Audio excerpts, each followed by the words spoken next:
Hey, what's up, guys? My name is Lucas Matthews. I am here today to talk to you about product targeting campaigns. So, I've mentioned in other videos, but if you are not running your own separate product targeting campaigns, you're leaving money on the table. Don't do that. I'm going to show you how to set these campaigns up. I'm going to save you some time, do it quick, but thorough as well. So, it'll be a good video. Check it out, everyone. So, these campaigns exist in the sponsored products ad type. So naming convention, here's what we always do. It goes brand dash product dash ad type. So this one is sponsored product, so SP, and then hyphen, I'm just gonna go product targeted. Give it a portfolio. Gonna give it a fake one. This is a fake account for a fake product. So daily budget, it's up to you. With a new campaign like this, it has everything to do with your risk threshold, like what you're willing to accept. If your automatic campaign is doing well, and you're happy with where the ACOS is landing, then feel free to open that up. But generally, I like to do max 20. Honestly, start at 10. Amazon does a pretty good job of letting you know when your budgets are out. They really like it when you spend money with them. So they'll let you know, and then you can raise that up if it's doing good. So I'm all about not wasting money. I feel like most of the recommendations on a lot of these PPC videos are pretty wasteful. So all about saving you money. That's my thing. So I like to keep this daily budget low at first. Campaign bidding strategy. So they want you to go up and down. Once again, back to the don't waste money point. So I go down only. The reason I say don't go up and down is because we're going to be dialing in our bids based off certain factors. And then if you let Amazon go 100% up, then you have to drop that down, however much. And at that point, you should just have your bid be whatever it is. I've found that the more you let Amazon sort of dictate these things, the higher your ACOS is. Don't spend that. Amazon's got to optimize for Amazon's own self-interest generally. So don't let them take your money. Fixed bids, it's I know a lot of people do go with fixed bids. I like to go down only. It's a little self-optimizing thing. Helps you save money. So I like to choose this one. I do this for pretty much all my campaigns, but if you want to go fixed bids, that's up to you. I pretty much never go up and down. There are some people that say start with the up and down and then go to down only, but there's a huge % chance that you're going to completely forget to do that and just end up spending too much money. With a lot of these things, there's advice around saying start in 2 months you'll switch this off, or you'll switch this ad group off, and then do this, that, and the other thing. But I know we're all busy. You don't want to spend hours and hours and hours on this Amazon PPC. Get it right the first time. Make small optimizations that are quick, and do other things for your Amazon business. So ad group name, wait, hold on. I'm not doing that. I'm still on automatic targeting. So manual targeting, that's important. So switch that. And then I'm going to go. So I'm going to use this brand, Ship Quick. These are real products, but this is my dummy brand. It's an old one. So I'm going to use this clear packing tape. I'm going to add in both variations. No, when you go to select variations, I do it the same way. So I do it the same way that you do for keyword targeted campaigns. I'm a proponent of just adding in all your variations into one campaign. Once you, if there's really a lot of traffic that's saying 12 pack and 6 pack, then you could split it out. But I just like to keep them together. Usually it's the lower price point item that converts the best, but it's your ACOS figures might not shake out. That's an optimization for later. I just group them all together. I think it's fine. Except in this case, so we have a $12.99, we have a $22.99, we have a $2.99. I'm going to leave out this $2.99 because there's just our ACOS is going to be atrocious on this. So I'm going to leave that out. Our margins are probably going to be somewhat similar, and most people are not, the extra conversion rate of the $12.99 is probably going to outweigh the increased margin of the $22.99, but that's really not going to be the case with this $2.99. So I'm going to leave this out. So not keyword targeted, but product targeted. And then what I like to do, since we're using two different packaging, it's kind of hard to make this calculation, but what we're going to do, it starts us with categories. So if you're confident about your product's ability to convert, feel free to do this categories. And by confident, I mean, like, how does your product stack up against other ones? If you've been running an automatic campaign, like, how is that doing? If you're above 100% on your automatic campaign, then that's a good sign to leave this out. Or if you find yourself regularly going like way up on your ACOS against like somewhat relevant competitors, then leave this out. So we're going to go to refine. So brand. No, don't. You can select all the individual brands. Like you can go here and say like I want to target this, that, and the other thing. But we're gonna do that in the ASIN spot anyway. Like I don't really feel like you need to do that.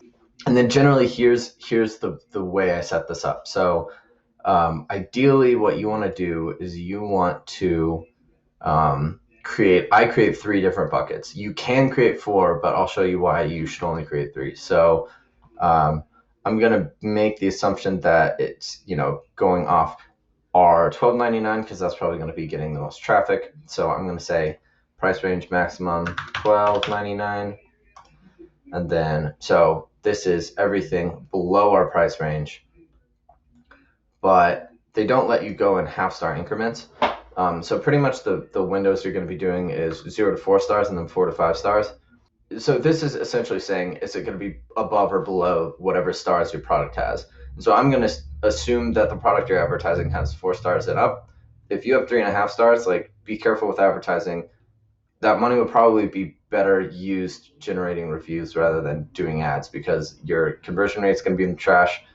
You're just not going to make that much money. So save your money. Don't run ads on a 3.5 star product or below. So we're going to assume that this 4 stars, the mark that we're going to be working off of. So I'm going to say everything between 0 and 4 stars and price range below $12.99. So this is better price, worse reviews. So I'm going to target that. And then I'm going to do it again. So I'm going to say better reviews, worse price, or relatively similar reviews and worse price. So that's one target. And then we're going to do the one that we're most confident about. It's worse reviews, worse price. So at this point, we could hypothetically target something that had a better price and better reviews, but that product's going to convert better than ours. We're pretty much going to waste money doing that. I've never seen that work.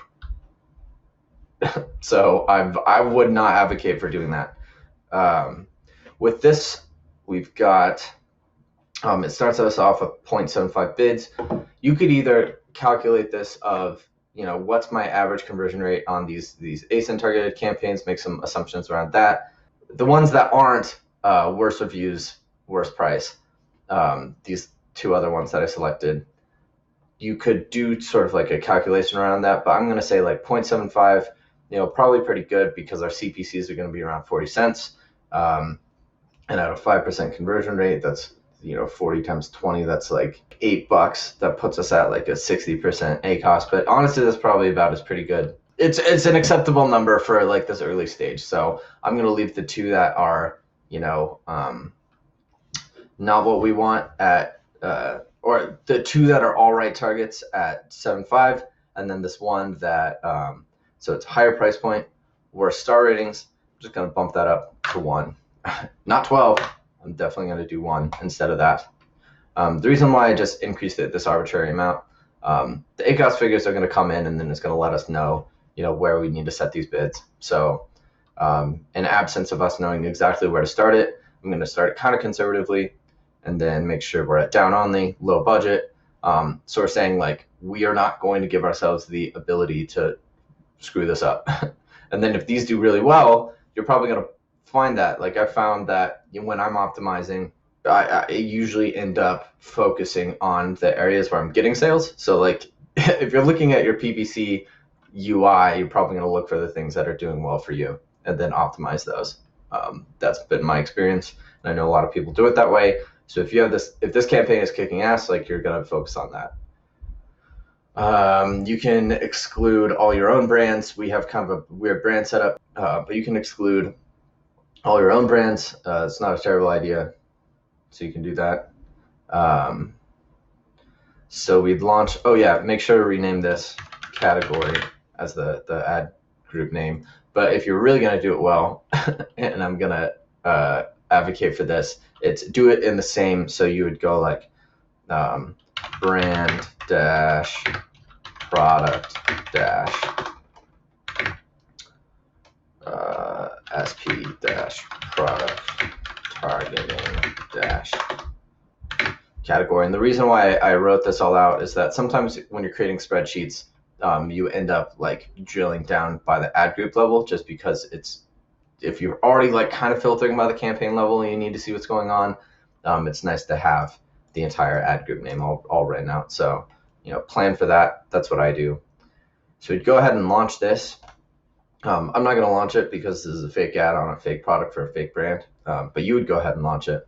So that's one of the ad groups. So I'm going to show you how to create the other ones. It's a little bit easier. You have to think about it less. So I'm going to go ahead and leave this. I'm going to go back in here. So the campaign would be created. You just go create another ad group, potentially.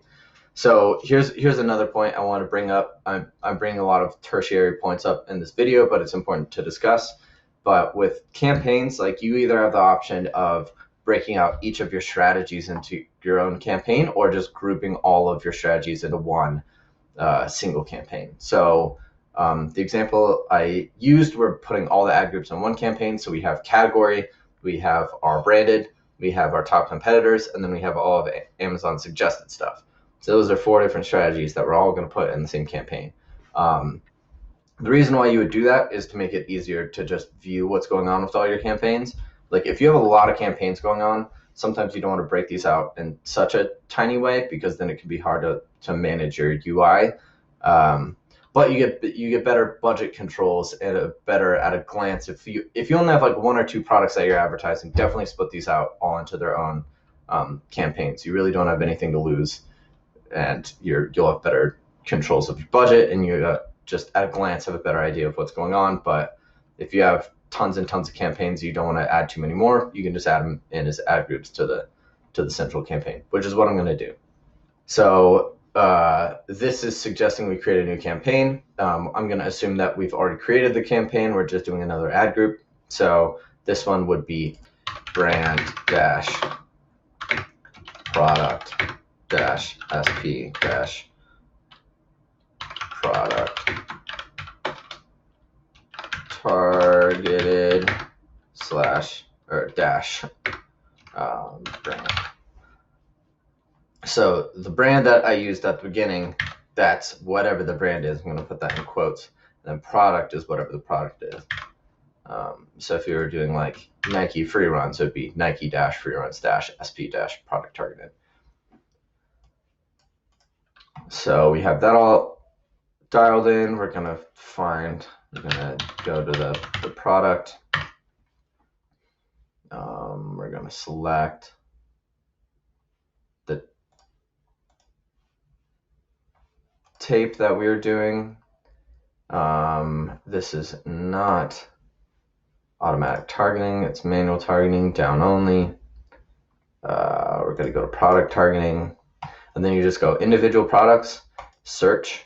You're going to search your brand name, or you can just do the ASINs individually, whichever one works for you. So I type in the brand name here. It's going to pull up a bunch of stuff. I'm just going to target all of that. We have 17 results.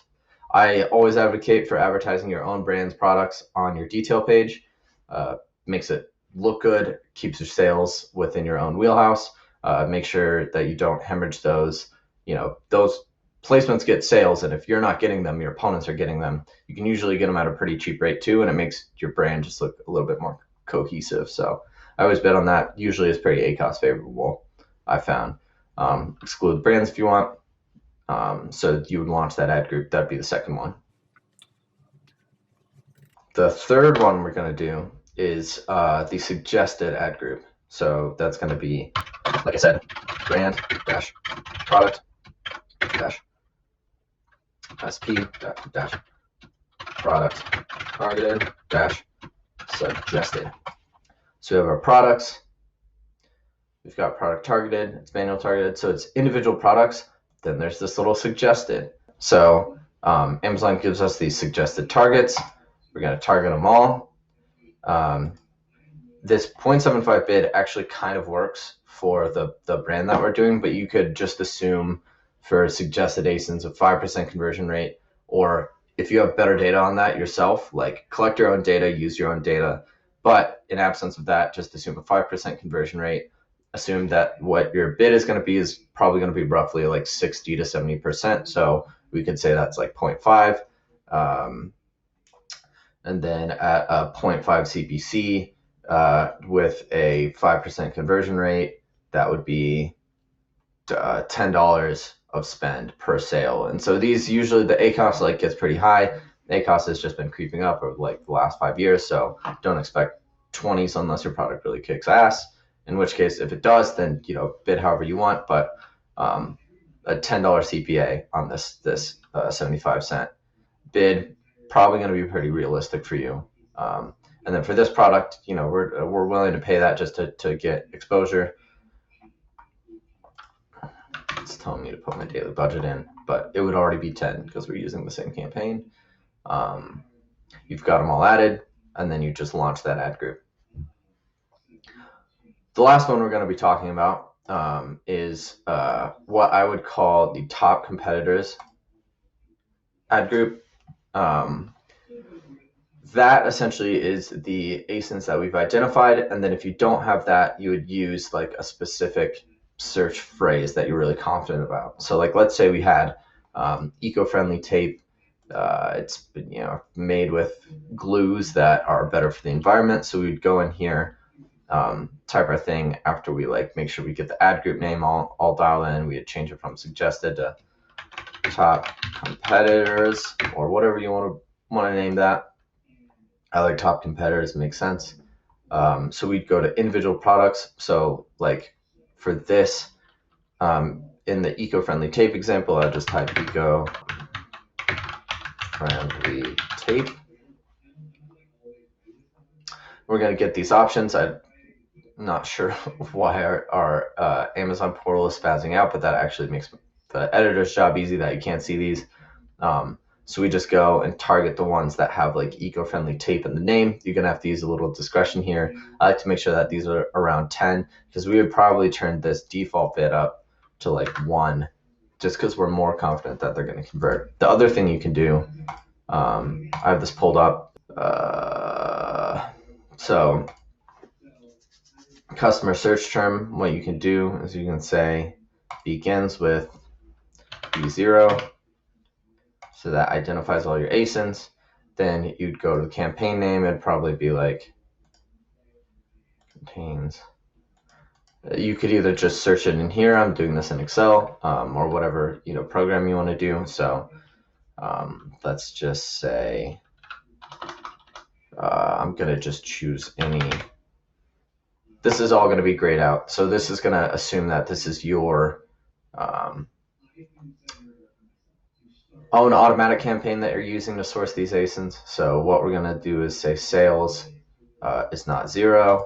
And then I say ACoS is less than 1.2. Remember that means 120% in percentages. So I'm just going to grab whatever the list of all the ASINs that are converting. I'm going to copy those. And then you can go to inner list. So I'm going to paste that. They used to not accept things that weren't capitalized, but now they do. So you used to have to go in and do an Excel function, but now you don't have to do that. So that's nice. So then you have all these ones, but now you have all these ASINs that you've identified as the ones that you're really confident about. You've set it at a high bid. You can do both the search term that really applies to your product and the ASINs that have already converted for like the super tight ad group with higher bids. Or you could just do the ASIN list that is in your automatic campaign. Totally depends. So you just go ahead and launch that. And then once that's all said and done, you're going to have 4 ad groups, each optimize the way that, or each set up in a way that is going to help you not waste money, you're going to be getting sales pretty quickly. You've identified all of your top competitors with bids commensurate on that. You're protecting your own brand. You're casting a wide net where it's necessary with lower bids. So you've taken care of it. You've done all the product targeting you need to for now. If you get to a point where you need to split out, like let's say your 6-pack and your 12-pack, you can make that judgment call if you see a lot of keywords coming in for 6-pack and 12-pack, in which case you can make your top competitors ad group 6-pack of tape, something to that effect. So it all depends on what you're seeing, and as you collect your own data, you'll have to make those decisions for yourself. If you have any questions, feel free to drop that in the comment section. I love talking about this stuff. I'd be willing to answer your Amazon PPC questions. And if you have a different strategy yourself that you use for product targeting campaigns, drop it in the comments. Like, I want to hear about what you guys are doing. I'm always updating my own strategies. Amazon changes really, really quickly, so we need to stay on top of the game. So yeah, drop your own strategies in the comments, and please feel free to let me know what you're doing to optimize your Amazon PPC campaign. I hope that video was helpful. I hope that you were able to get some value out of it. Once again, if you could do us a huge favor and like and subscribe, that would be amazing. We're putting out a lot of really, really good content to help both people who are looking specifically for PPC help and people who are looking for Amazon help, just in general. We're a bunch of experts. We know what we're talking about, and we produce good stuff. So please check us out. You won't regret it. Check the link in the bio for a lot of other good downloadable content. These are PDFs, teach you everything you need to know about Amazon. And if you'd rather just have us take care of everything, please feel free to reach out through the sunkenstone.com website. We know how to handle an Amazon PPC account front to back, so you'll be in good hands. If you want more tips on how to reduce your ACoS, check out this video. It's our 7 tips to reduce campaign-wide ACoS. Really helpful stuff. You could be saving thousands of dollars just from that video view alone. And with that, happy optimizing, everyone.